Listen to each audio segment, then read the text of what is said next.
দীর্ঘদিন যাবৎ সন্তান দেন নাই, শেষ বয়সে একটি সন্তান দান করেছেন, সেই সন্তানকে আবার আপনি মরুভূমির মধ্যে রেখে আসতে বলতেছেন। তো ইব্রাহিম আলাইহিস সালাতু ওয়াস সালাম তিনি আল্লাহর কাছে দোয়া করলেন, রব্বি হাবলি মিনাস সালিহিন, আল্লাহ আমাকে নেককার সন্তান আপনি দান করুন। আল্লাহ তাআলা সেই সময় তাকে সন্তান দান করেছিলেন যেই সময় তার শরীরে বয়সের ছাপ পড়েছে, চেহারাগুলো কুঁচকে গেছে, তার বয়স 86+। সেই সময় তিনি আল্লাহর কাছে দোয়া করলেন, সন্তান হয় না, ধৈর্যহারা হন নাই।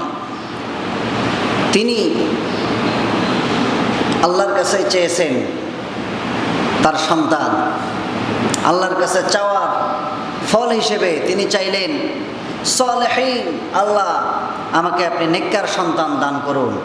আল্লাহ তাআলা জিবরাইল আমিনের মাধ্যমে নবী ইব্রাহিমকে সুসংবাদ দিলেন, ফাবাশশারনাহু বিগুলামিন হালিম, জিবরাইল আমিন যাও, আমার খলিল আমার কাছে দীর্ঘদিন যাবৎ তিনি ধৈর্য ধারণ করেছেন, তিনি যে ধৈর্য ধারণ করেছেন এর ফল হিসেবে আমি আল্লাহ তাআলা তাকে আমি হালিম সন্তান দেয়ার সুসংবাদ দিয়ে দিলাম। জোরে বলে সুবহানাল্লাহ।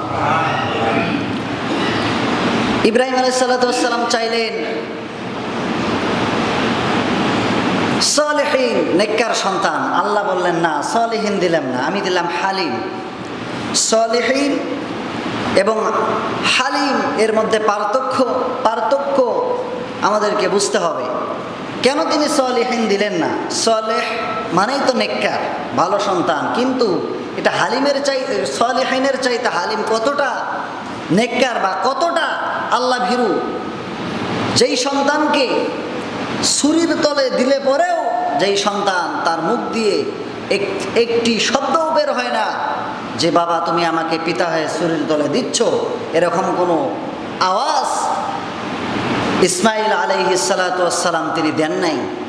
সেই জন্য আল্লাহ তাআলা বললেন যে আমি তোমাকে হালিম সন্তান দান করব। জোরে বলে সুবহানাল্লাহ। আল্লাহ রাব্বুল আলামিন ইব্রাহিম আলাইহিস সালাতু ওয়াস সালামকে সন্তান দান করলেন। তিনি তার গর্ভে, তার স্ত্রীর গর্ভে সন্তান চলে আসলো, সন্তান প্রসব করলেন। আল্লাহ তাআলা ৮৬ বছর বয়সের সময় তাকে সন্তান দান করেছেন। সেই সন্তান যখন ভূমিষ্ঠ হলো, আল্লাহ রাব্বুল আলামিন ইব্রাহিমকে অর্ডার করলেন, ইব্রাহিম শোনো, তুমি এবং তোমার স্ত্রী হাজেরাকে রেখে এসো মরুভূমির মধ্যে। ইব্রাহিম আলাইহিস সালাতু ওয়াস সালাম প্রশ্ন তোলেন নাই, আল্লাহ তাআলার কাছে আর্গুমেন্ট করে বসেন নাই। রব্বুল আলামিন আপনি আমাকে দীর্ঘদিন যাবৎ সন্তান দেন নাই, শেষ বয়সে একটি সন্তান দান করেছেন, সেই সন্তানকে আবার আপনি মরুভূমির মধ্যে রেখে আসতে বলতেছেন। এইভাবে করে ইব্রাহিম আলাইহিস সালাতু ওয়াস সালাম আল্লাহর কাছে কোনো আর্গুমেন্ট, কোনো অভিযোগ তোলেন নাই। বলার সঙ্গে সঙ্গে ইব্রাহিম আলাইহিস সালাতু ওয়াস সালাম তার স্ত্রী হাজারকে এবং ইসমাইলকে মরুভূমির মধ্যে, ধুধু মরুভূমির মধ্যে তিনি রেখে আসলেন। ইব্রাহিম আলাইহিস সালাতু ওয়াস সালাম এই পরীক্ষায় উত্তীর্ণ হলেন। বিবি হাজেরা তিনিও ধৈর্য ধারণ করলেন, সবর এখতিয়ার করলেন। কিছুদিন যাওয়ার পর ইব্রাহিম আলাইহিস সালাতু ওয়াস সালাম তিনি সন্তান এবং স্ত্রীর খোঁজ করার জন্য গেলেন। সন্তানের খোঁজ খবর নেওয়া হয়ে গেল, আবার তিনি চলে আসলেন।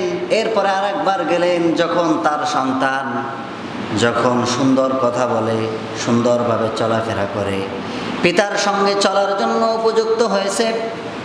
কোনো মুফাসসিরিন ইকরাম বলেছেন 10 বছর বয়স, আবার কেউ বা বলেছেন যে 13 বছর বয়স। এই বয়সে যখন ইব্রাহিম আলাইহিস সালাতু ওয়াস সালাম তার সন্তানের কাছে চলে গেলেন, চলে যাওয়ার সঙ্গে সঙ্গে আল্লাহ রাব্বুল আলামিন স্বপ্নের মাধ্যমে আমাদের জাতির পিতা ইব্রাহিম আলাইহিস সালাতু ওয়াস সালামকে আল্লাহ তাআলা জানায় দিলেন, ইব্রাহিম সন্তানকে মরুভূমির মধ্যে রেখে আসছো, এতেই তোমার পরীক্ষা আমি নেওয়া শেষ করি নাই এই সন্তানকে, এবার তোমাকে জবাহ করতে হবে আমার সন্তুষ্টের জন্য।